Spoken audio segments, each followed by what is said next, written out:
Teks amnesti yang rencananya diberlakukan di dalam negeri secara umum dikhawatirkan membuat masyarakat lokal semakin tercekik.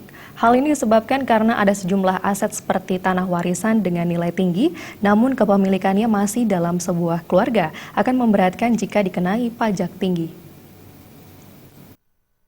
Ketua Kadin Bali Anak Agung Alit Wiroputra menilai selain minim sosialisasi, pemberlakuan teks amnesti terhadap masyarakat lokal dinilai tidak tepat sebab banyak aset masyarakat seperti rumah yang berada di lokasi strategis dan kota besar jika ditafsirkan dengan uang akan bernilai sangat tinggi.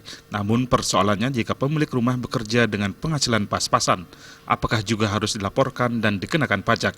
Hal ini tentunya akan membuat masyarakat semakin terjepit di tengah tingginya biaya hidup. Ketua Kadin Bali berharap pemerintah jangan hanya melihat dari segi pemasukan pajak saja, juga kemampuan dan kondisi ekonomi masyarakat secara luas.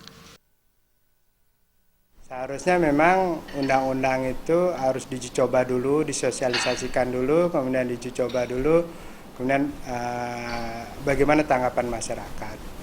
Tapi ini sebetulnya undang-undang ini terlalu dipaksakan. Dan sehingga dalam penyusunannya terjadi ketidaksempurnaan yang cukup besar. Dananya adalah ekspatriasi, tapi justru sekarang dalam undang-undang tersebut seluruh aset yang belum dilaporkan milik masyarakat harus dilaporkan dan itu harus dibayar. Nah ini kan menjadi pertanyaan besar bagi kita pengusaha bahwa beberapa aset memang sudah dilaporkan.